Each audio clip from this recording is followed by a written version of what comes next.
Hello guys, আসসালামু আলাইকুম। আপনারা সবাই কেমন আছেন? আশা করি সবাই ভালো আছেন। আজকে আমি পোয়া মাছের রেসিপি বানিয়ে দেখাবো। আশা করি সবার কাছে রেসিপিটা ভালো লাগবে। তো আপনারা দেখতে থাকুন আমি কিভাবে রেসিপিটা রান্না করি।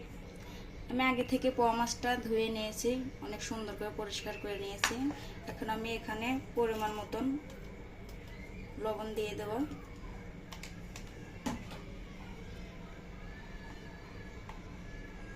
পরিমাণ মতন হলুদ দিয়ে দেব। এখন আমি মাছের সাথে লবণ আর হলুদ ভালোভাবে মেখে নেব। এই দেখুন আমি মাছে হলুদ নুন মাখিয়ে নিয়েছি। এখন আমি কড়াই বসিয়ে দিয়েছি চুলার উপরে। এখন পরিমাণ মতন তেল দিয়ে নেব।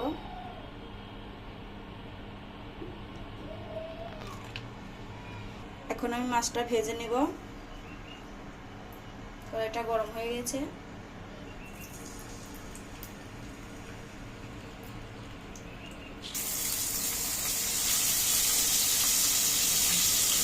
এখানে মাছটা ভালো করে ভেজে নেব। 2 থেকে 3 মিনিটের মতন আমি এক পাশ ভেজে নেব। তারপর আমি মাছটা উল্টিয়ে দেবো। আমি মাছটা উল্টিয়ে দেব। মাছটা এক পাশ ভাজা হয়ে গেছে।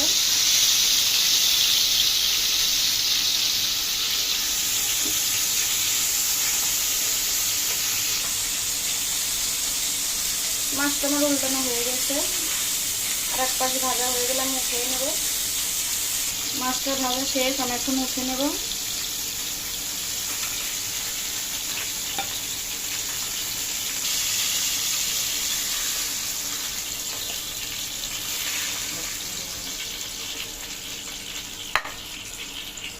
এখন এই তেলের মধ্যে আমি পেঁয়াজ কুচি দিয়ে দেবো পরিমাণ মতো।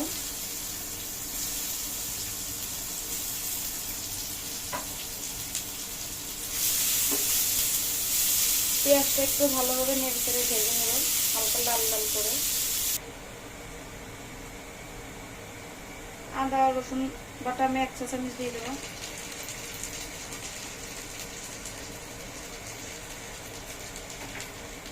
আদা রসুন আমি ভালোভাবে ভেজে নেব যাতে গন্ধটা না থাকে। এখন আমি পরিমাণ মতন পানি দিয়ে দেবো।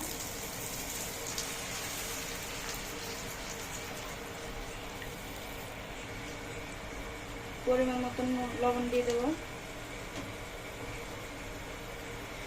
দিয়ে দেবো পরিমাণ মতন হলুদ গুঁড়া।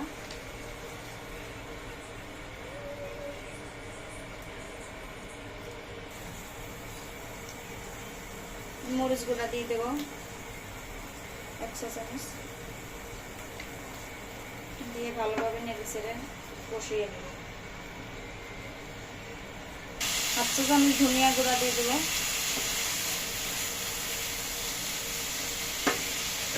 1 চা চামচ জিরার গুঁড়া দিয়ে দেবো। এবার আমি নেড়ে চেড়ে ভালো করে কষিয়ে নেব মশলাটা কষানো শেষ, আমি পরিমাণ মতন পানি দিয়ে দেবো।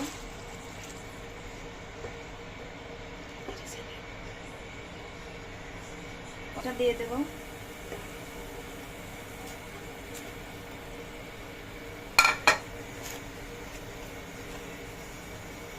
মাছটা দিয়ে একটু নেড়ে চেড়ে দেবো। এখন আমি ঢাকনা দিয়ে ঢেকে দিয়ে 3 থেকে 4 মিনিট মিডিয়াম আঁচে রান্না করে নেব। আমি এখন মাছটা একটু ভালোভাবে উল্টায় পাল্টায় দেবো।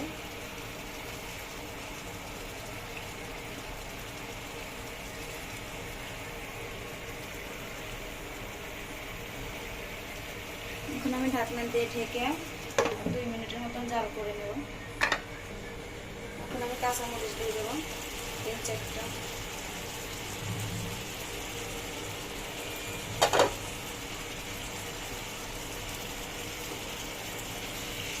এবার আমার রান্নাটা শেষ, এখন আমি নামিয়ে নেব। এখন আমার রান্নাটা শেষ। এই দেখুন আমার রান্নাটা কেমন হয়েছে। যদি আপনাদের কাছে ভিডিওটা ভালো লাগে অবশ্যই একটা লাইক, চ্যানেলটা সাবস্ক্রাইব করে দিবেন।